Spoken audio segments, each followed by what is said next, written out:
मनीष कश्यप को BJP ticket देने जा रही है। मनीष कश्यप की रैली में जो भीड़ देखने को मिल रही है, मनीष कश्यप की सभा में जो लोगों की तांता देखी जा रही है, इसको देखते हुए बीजेपी ने मनीष कश्यप को टिकट देने का निर्णय ले लिया है।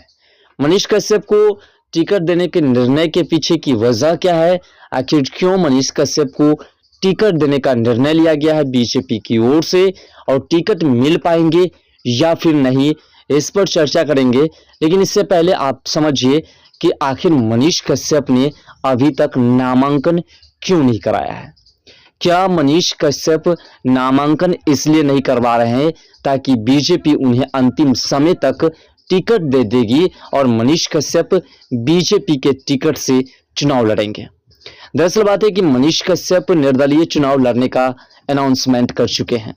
2024 लोकसभा चुनाव की अब जो तारीख है वो नजदीक आ चुकी है और इसी को देखते हुए तमाम पार्टी, तमाम दल जो है लगातार प्रचार प्रसार करते हैं। तमाम प्रत्याशी अपने अपने क्षेत्र में प्रचार प्रसार में जुटे हुए हैं। इसी बीच मनीष कश्यप भी अपने प्रचार प्रसार में जम करके लगे हुए हैं। तमाम क्षेत्र में जाकर के अपनी प्रचार प्रसार को वह मजबूती के साथ करते हैं, जैसे कि तमाम लोग मनीष कश्यप को जान सके कि मनीष कश्यप भी राजनीतिक में खड़े हैं। मनीष कश्यप जिस क्षेत्र में जाते हैं उस क्षेत्र में लोगों का तांता लग जाता है।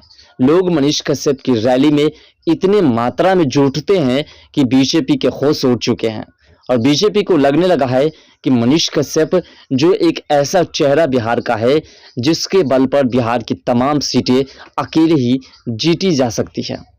इससे पहले मनीष कश्यप को टिकट नहीं मिली। मनीष कश्यप के पीछे बीजेपी के कई ऐसे नेता लगे हुए थे जिसकी वजह से मनीष कश्यप को टिकट नहीं मिली। मनीष कश्यप को बीजेपी ने टिकट देने का तमाम प्लान सेट कर लिया था। बस मनीष कश्यप का नाम जो है अनाउंसमेंट होने वाला था। इसी बीच बीजेपी के ही कुछ ऐसे नेता है जिन्होंने मनीष कश्यप को टिकट ना दिलाने का निर्णय लिया और उसने मनीष कश्यप को लेकर के कई तरह की भड़ास निकालने का काम किया।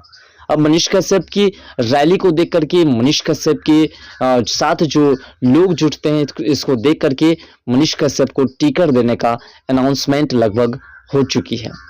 दरअसल बात है कि मनीष कश्यप को पश्चिमी चंपारण से टिकट नहीं मिलेगी। मनीष कश्यप को पूर्वी चंपारण से लोकसभा चुनाव लड़ने का टिकट मिलेगी और इसीलिए आपने देखा होगा कि मनीष कश्यप सिर्फ पश्चिमी चंपारण में ही चुनाव प्रचार नहीं करते हैं, बल्कि वो पूर्वी चंपारण, मोतिहारी समेत कई और ऐसे क्षेत्र है जिस क्षेत्र में प्रचार प्रसार करते हैं। दरअसल बात है कि मोदी जी ने खुद ही मनीष कश्यप की रैली को देख करके, मनीष कश्यप की सभा में भीड़ को देख करके मनीष कश्यप को टिकट देने का निर्णय लिया और इसके लिए मनीष कश्यप के बारे में पूरी जानकारी जुटाने के बाद ही यह निर्णय लिया गया है। अब देखने वाली बात होगी कि आखिर मनीष कश्यप को कब तक टिकट दी जाती है और टिकट देने में कोई ऐसा नेता है जो अड़चन डाल सकती है, कोई ऐसे नेता है जो मनीष कश्यप को टिकट ना मिले। इसके लिए वह हमारे देश के यशस्वी प्रधानमंत्री जी के पास किसी न किसी प्रकार की अड़चनें लेकर के जरूर जाएंगे और अगर ऐसा होता है तो फिर मनीष कश्यप को टिकट मिलने में थोड़ी सी मुश्किलें हो सकती है। दरअसल बात है मनीष कश्यप भी ये उम्मीदें में है कि बीजेपी उन्हें टिकट जरूर देगी और इसके लिए मनीष कश्यप ने पहले भी भाषण दे दिया है जिसमें उन्होंने कहा है कि बीजेपी की ओर से हमें टिकट मिलने की तमाम प्रक्रियाएं हो चुकी थी, लेकिन बीजेपी के कुछ ऐसे बिहार के नेता है जिन्होंने हमारे टिकट के सिलसिले में बाधा डाली, उन्होंने दीवार खड़ी कर दी और जिसकी वजह से हमें टिकट नहीं मिली। अब जो मनीष कश्यप की रैली में जो भीड़ देखने को मिलती है, इस भीड़ को देख करके बीजेपी को मनीष कश्यप एक ऐसा चेहरा नजर आया है जिसके बल पर अगला जो विधानसभा चुनाव है उसमें उसके अकेले चेहरे के बल पर जीत हासिल की जा सकती है और इसी को लेकर के मनीष कश्यप को राधा मोहन सिंह की जगह पर टिकट देने का फैसला लिया गया है। दरअसल बात है इससे पहले भी राधा मोहन सिंह ने कह दिया है कि हम चुनाव नहीं लड़ेंगे, हमारी उम्र हो चुकी है, अब हम चुनाव नहीं लड़ेंगे। दरअसल बात है पूर्वी चंपारण से राधा मोहन सिंह जो कि कई सालों से सांसद हैं, उन्होंने उस क्षेत्र का विकास बेहतरीन तरीके से किया है और जिसकी वजह से बीजेपी ने जबरदस्ती उन्हें टिकट देने का काम किया, जो कि बीजेपी को पता था कि राधा मोहन सिंह अब जो चुनाव लड़ना नहीं चाहते हैं, लेकिन फिर भी बीजेपी ने मनीष कश्यप को उस क्षेत्र में ना दे करके राधा मोहन सिंह को उस क्षेत्र में टिकट दिया, क्योंकि राधा मोहन सिंह का चेहरा उस क्षेत्र के लिए काफ़ी अहम है। उस क्षेत्र में राधा मोहन सिंह अपनी पकड़ मजबूत किए हुए हैं, लेकिन अब राधा मोहन सिंह ने खुद ही अनाउंसमेंट किया कि हम जो है अब चुनाव नहीं लड़ेंगे, हमारी उम्र अधिक हो चुकी है। लेकिन इसको देखते हुए फिर भी बीजेपी ने उसके चेहरे को लेकर के उसे दोबारा मौका दिया। अब जो है राधा मोहन सिंह की जगह पर मनीष कश्यप को खड़ा करने का जो अनाउंसमेंट है वो किया गया है। इसकी वजह यह है कि मनीष कश्यप के चेहरे इतनी मजबूत हो चुकी है और उसकी रैली में इतने भीड़ रहते हैं, जिसको देखते हुए बीजेपी का फैसला बदल चुका है और राधा मोहन सिंह की जगह पर मनीष कश्यप को अब टिकट दी जाने की पूरी घोषणाएं हो चुकी है। और अगर ऐसा होता है तो मनीष कश्यप को दोबारा प्रचार प्रसार करने के लिए क्षेत्र बदलना होगा, लेकिन इससे कोई फर्क नहीं पड़ता है। मनीष कश्यप पश्चिमी चंपारण से चुनाव लड़े या पूर्वी चंपारण से चुनाव लड़े, किसी भी क्षेत्र से वह चुनाव लड़ते हैं तो जीत 100% निश्चित है। लेकिन इसके पीछे कुछ ऐसी वजह भी है जिसको लेकर के हो सकता है तो मनीष कश्यप बीजेपी के टिकट को ठुकरा दे।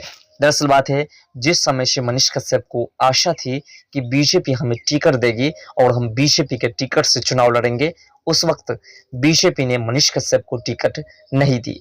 और अब जब मनीष कश्यप की पब्लिसिटी देखी गई है, मनीष कश्यप के लिए जो लोग उमड़ रहे हैं उसको देखी गई है, तो फिर फैसला बदल करके बीजेपी ने मनीष कश्यप के ऊपर भरोसा किया है और मनीष कश्यप को फिर से दोबारा टिकट देने के निर्णय पर अटकलें लगाई है।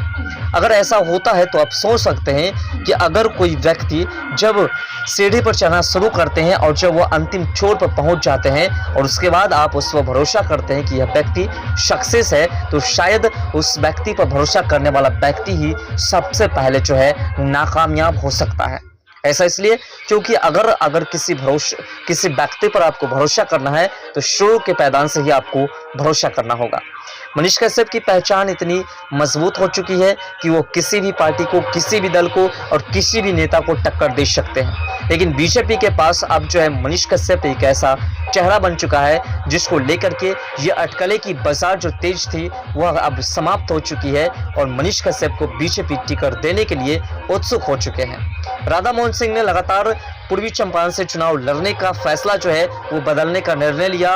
उन्होंने कहा कि हम चुनाव नहीं लड़ेंगे, लेकिन फिर भी उन्हें जबरदस्ती बीजेपी की ओर से टिकट दी गई। इसकी वजह यह थी कि राधा मोहन सिंह उस क्षेत्र से बेहतरीन जीत हासिल कई सालों से करते आ रहे हैं। लेकिन मनीष कश्यप जो चुनाव लड़ना चाहते थे किसी भी तरीके से पूर्वी चंपारण या पश्चिमी चंपारण या किसी और क्षेत्र से, तो मनीष कश्यप को टिकट नहीं दी गई। इसी को देखते हुए मनीष कश्यप ने निर्दलीय चुनाव लड़ने का अनाउंसमेंट किया, लेकिन अभी तक मनीष कश्यप ने नामांकन नहीं दर्ज कराया है। इसकी वजह आप भी समझ सकते हैं कि आखिर क्या वजह हो सकती है, क्यों निर्दलीय चुनाव लड़ने का तो अनाउंसमेंट कर दिए हैं लेकिन अभी तक नामांकन नहीं करवाए हैं। मनीष कश्यप ने गुंजन सिंह का निर्दलीय चुनाव लड़ने के लिए उसका नामांकन करवा दिया, लेकिन खुद का नामांकन अभी तक नहीं करवाए हैं। इसकी वजह यही है कि मनीष कश्यप को उम्मीद है कि अंतिम समय तक भी बीजेपी हम पर भरोसा करेगी और बीजेपी की ओर से हमें टिकट मिलेगी। दरअसल बात है, मनीष कश्यप के लिए पवन सिंह जो कि खुद बीजेपी के कैंडिडेट रह चुके हैं, लेकिन उन्होंने चुनाव लड़ने से इनकार कर दिया। उन्होंने भी मनीष कश्यप के लिए संघर्ष किया था, उन्होंने भी बीजेपी से अपील की थी। साथ साथ मनोज तिवारी जो कि दिल्ली के सांसद है, उन्होंने मनीष कश्यप के लिए केंद्र सरकार से अपील की। सांसद दिनेश लाल यादव निरहुआ, रवि किशन, इन सभी ने मनीष कश्यप के लिए चुनाव में उतारने के लिए, बीजेपी से टिकट दिलाने के लिए काफी प्रयास किए। लेकिन बिहार बीजेपी के कुछ ऐसे नेता है जिन्होंने मनीष कश्यप को टिकट नहीं दिलवाने का संकल्प ले लिया था और इसी को देखते हुए मनीष कश्यप को टिकट अभी तक तो नहीं मिली है, लेकिन 100% उम्मीद है कि मनीष कश्यप को जल्द से जल्द बीजेपी टिकट दे देगी। मनीष कश्यप 2025 विधानसभा का एक अहम चेहरा होगा और इसी के तहत मनीष कश्यप को इस बार टिकट देने के निर्णय बदल चुके हैं और मनीष कश्यप को टिकट 100% देंगे बीजेपी, ये आसे अब लगाए जा रहे हैं। सूत्रों की माने तो मनीष कश्यप को टिकट देने के लिए केंद्र सरकार ने तमाम प्रक्रियाएं शुरू कर ली है। नीतीश कुमार जी इसमें सहयोगी है। नीतीश कुमार जी ने केंद्र सरकार के पास तमाम चर्चाएं की है कि एक बिहार का ऐसा चेहरा जो विपक्षी पार्टी यानी कि आरजेडी को मात दे सकती है, उसके चेहरे को अगर दिखा करके विधानसभा या लोकसभा चुनाव लड़ा जाता है तो 100% जीत हासिल होगी, वो है मनीष कश्यप। इसलिए केंद्र सरकार ने भी मनीष कश्यप पर भरोसा जताने का तमाम जो सिलसिला है उसको गंभीर कर दिया है और मनीष कश्यप को टिकट देने की प्रक्रिया में अब आगे बढ़ चुकी है। फिलहाल आपको क्या लगता है, मनीष कश्यप निर्दलीय चुनाव लड़ते हैं पश्चिमी चंपारण से तो जीत तो हासिल कर ही लेंगे, लेकिन क्या बीजेपी के साथ अगर पूर्वी चंपारण से चुनाव लड़ते हैं तो बेहतर होगा या नहीं?